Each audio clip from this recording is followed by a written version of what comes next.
Hello guys! Welcome back to my YouTube channel! Ngayon guys, papunta po kami sa La Union Beach Resort. Syempre guys, natagal na po kami hindi nakakapag-gala. Kaya tara guys, samahan niyo po kami.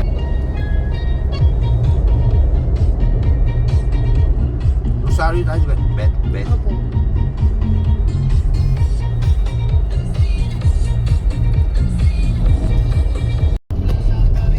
Guys, tayo sa Ago. Ayan guys, nandito na po kami sa Agoo, San Fernando, La Union. Ibig sabihin yan guys, malapit na tayo sa La Union Beach Resort. Suka dito. Bola. Doon sa loob. Hindi siya, along the highway. Hindi. Malapit lang siguro kasi na pinuntan din natin. Pero wala mo yung napuntan. Ayan, syempre guys, sa biyahe hindi mawawala ang kwentuhan para hindi mainip. Ayan, diba? Ayan guys, nandito na tayo sa La Union. Ayan, ang Robinson Place, La Union.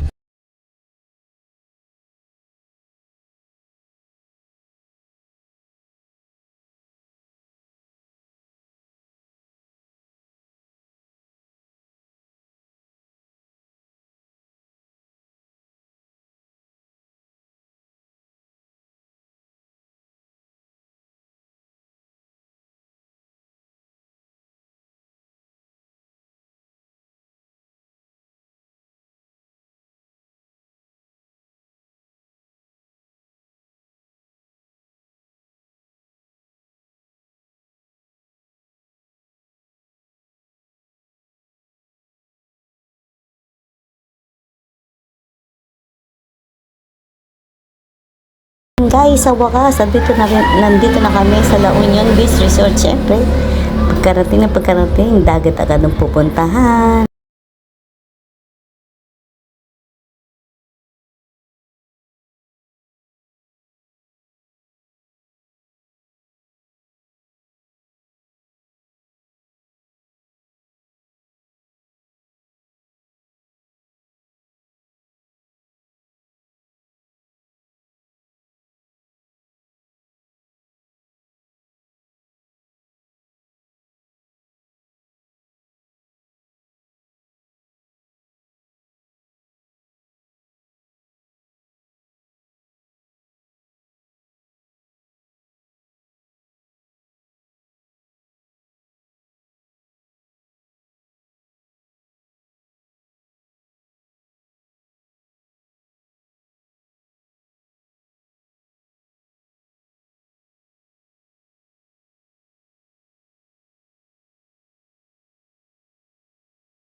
Ayan guys, ang ganda rito. Ayan I love La Union. Siyempre, yan, magpipicture tayo. O, di ba? Selfie. O.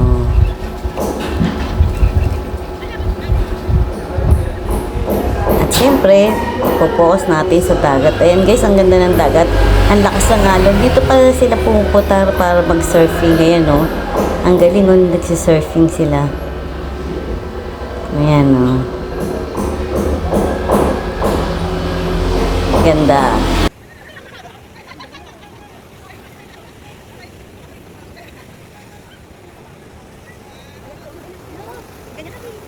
Kaya na mahirap yung nagagaling sa sabi kasi pag may tao, tabakal sabi sa mukha, sira ka.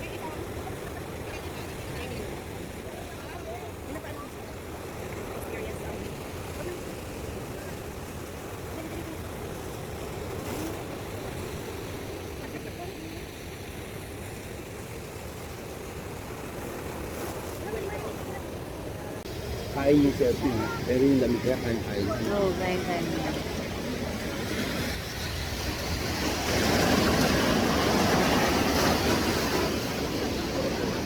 Kain yun, napakasasal ko. Pwede yung wait na wait ko.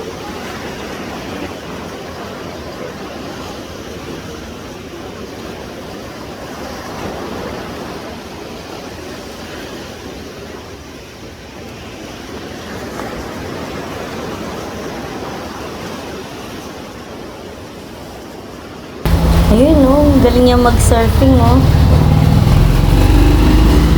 Ang lakas ng alon dito. Kaya pala, kaya dito sila dumadayo para mag-surfing. Ayun, oh. Diba?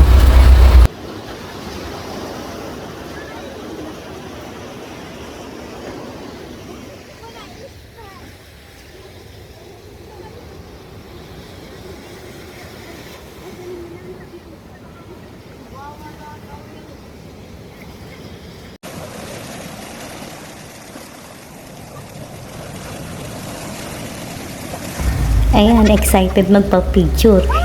Yung pala, binibidyan ako. Kaya yan, nakita tuloy na mutik na akong matumba sa lakas ng alon.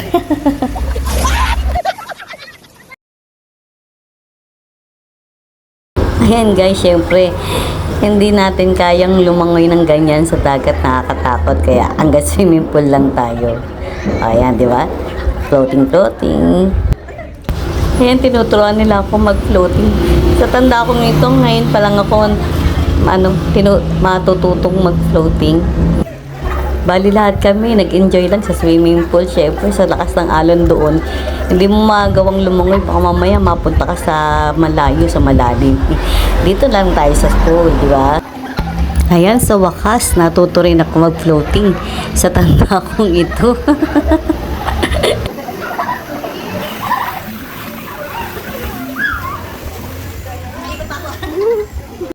Siyempre, pagtapos natin sa beach, gala naman ulit tayo. Punta tayo sa Bato de Luna.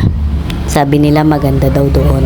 Kaya tara guys, sama kayo. Punta tayo sa Bato de Luna.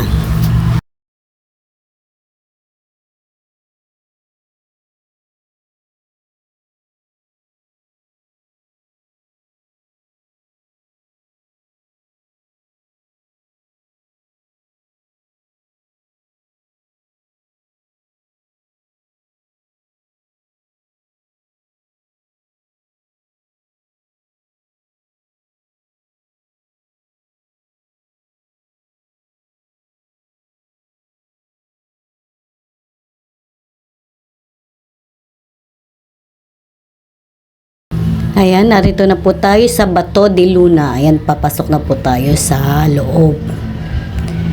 Tingnan po natin kung maganda nga po ang nasa loob. Ayan, meron siyang entrance fee, 50 pesos kada isang tao.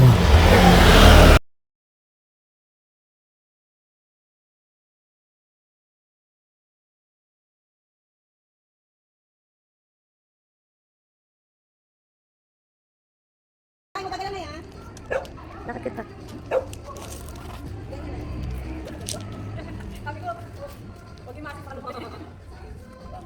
Ano balikat mo?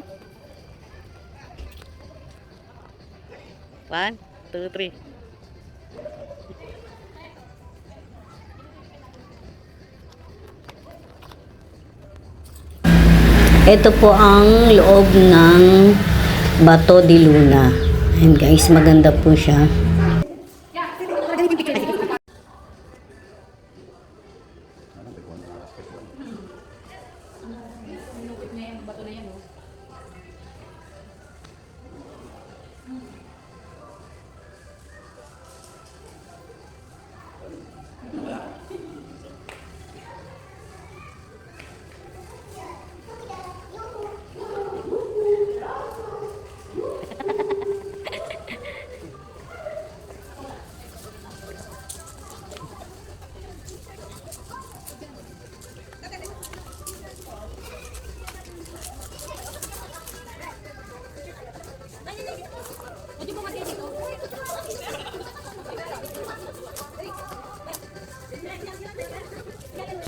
Tapos po dito sa gilid niya, may bilihan po ng mga souvenir. Yan, mga souvenir dito sa Bato de Luna.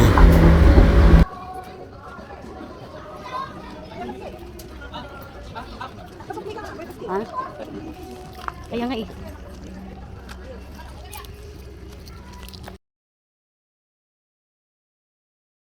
Ngayon guys, andito po kami sa grape farm. Guys, sensya na hindi ko po na-videohan ang pupunta rito. Hindi po siya magkalapit. Medyo malayo po to sa Bato de Luna. Ayan, dito, ito po yung grape farm. Tapos meron po silang pre-taste po dito ng wine. Ayan. Patitikimin kanila ng wine nila na gawa sa grapes. Tapos pag nagustuhan mo, bibili ka sa kanila. Ayan po yun. Yun yung pre-taste nila. Tapos dito po, papasok ka po dyan sa loob. Tapos kung gusto mong pumitas, titimbangin nila kung magkano. Parang sa Baguio po, yung strawberry farm. Pipitas ka, titimbangin nila. Ayan guys. Masarap naman yung wine nila, kaya nakabil kami isang box. Thank you for watching guys. But please don't forget to subscribe, like, and click the notification bell. Bye-bye. Thank you for watching.